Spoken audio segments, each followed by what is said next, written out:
পথের পাঁচালী দেখতে হবে, পথের পাঁচালী দেখুন, পথের পাঁচালী দেখা আমাদের কর্তব্য। কি মনে হচ্ছে পাগলামি? আগে না, এই দাবি নিয়ে কলকাতার রাস্তায় একখানা মিছিল বেরিয়েছিল, সেটা কি জানেন? পথের পাঁচালী সিনেমাটা জাস্ট রিলিজ হওয়ার পরে তরুণ মজুমদার, বিখ্যাত পরিচালক তরুণ মজুমদার এবং তার বন্ধুরা বসে একদিন আড্ডা দিচ্ছেন। এবার তারা অন্য আরেক বন্ধুর রেকমেন্ডেশন শুনে লাস্ট শোতে গভীর রাতে পথের পাঁচালী সিনেমাটা দেখতে চলে গেছেন। সিনেমা দেখে বেরিয়ে বন্ধুদের দল একেবারে চুপ, কারোর মুখ দিয়ে কোনো কথা বেরোচ্ছে না। ইতিমধ্যে বন্ধুদের মধ্যেই একজন বললেন, এই সিনেমাটা খুব বেশি দিন চলবে না, বলো তোমাদের কি মনে হচ্ছে? সবাই একমত হলেন যে হ্যাঁ এই সিনেমাটা বেশি দিন চলবে না।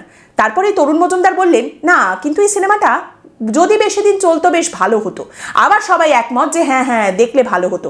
ইতিমধ্যে আরেকজন বন্ধু বলছেন যে আরে পাবলিকের উপর তো সবটাই ডিপেন্ড করছে, পাবলিক দেখলে চলবে, না হলে চলবে না। এমনিতে তো ছবিতে নাচ গান না হলে পাবলিক দেখে না, এই ছবিটা কি দেখবে? তো এই আলোচনা করতে করতে সেই বন্ধুরা মিলে ঠিক করলেন যে এই ছবিটা চলুক বা না চলুক, সিনেমা হল থেকে পথের পাঁচালী সিনেমাটা উঠে যাওয়ার আগে সিনেমাটার জন্য কিছু একটা করতে হবে। যেমন ভাবা তেমন কাজ। ওই রাতের বেলা মাঝ রাতে ওই বন্ধুরা মিলে তাড়াতাড়ি কতগুলো পুরনো খবরের কাগজ, আলতার শিশি, বাঁশপাতা, দরমা এই সমস্ত কিছু জোগাড় টোগাড় করে নিলেন, নিয়ে কতগুলো পোস্টার বানিয়ে ফেললেন যেগুলোতে লেখা রয়েছে পথের পাঁচালী দেখুন, পথের পাঁচালী দেখা আমাদের কর্তব্য। এইবার পরের দিন সকালবেলা দেশবন্ধু পার্কের গেট থেকে একটা মিছিল বেরিয়ে গেল। বন্ধুরা মিলে সবাই মিলে তরুণ মজুমদাররা মিছিল বের করেছেন পোস্টারগুলো হাতে। সেখানে খুব একটা কোনো চিৎকার চেঁচামেচি নেই, শুধু একটাই দাবি, পথের পাঁচালী দেখুন। তরুণ মজুমদার বলছেন প্রথমে মিছিলটায় হাঁটতে একটু লজ্জাও লাগছিল, কেমন যেন সবাই তাকিয়ে আছে, কিন্তু একটু এগোনোর পর ফোরে পুকুরের কাছে যখন গেছি তখন দেখছি আরও বেশ দু চারজন লোকজন কিছু না বলতেই মিছিলের মধ্যে নিজেরাই চলে এলেন, তারাও যোগ দিয়েছেন। বোঝা গেল তারাও পথের পাঁচালী সিনেমাটা দেখে ফেলেছেন এবং তারাও একমত।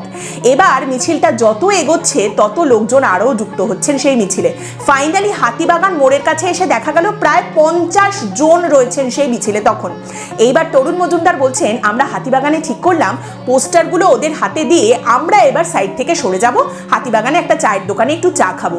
এবং সেই চা খেতে খেতে তরুণ মজুমদার বলছেন, কিছুক্ষণ পর দেখলাম মিছিলটা যে পথে গিয়েছিল সেই পথেই আবার ফিরে আসছে এবং আরও লোক যুক্ত হয়ে গেছেন সেই মিছিলে। তখন প্রায় 70 জন লোক রয়েছেন এবং সকলের এই দাবি যে পথের পাঁচালী দেখুন, পথের পাঁচালী দেখুন, পথের পাঁচালী দেখা আমাদের কর্তব্য।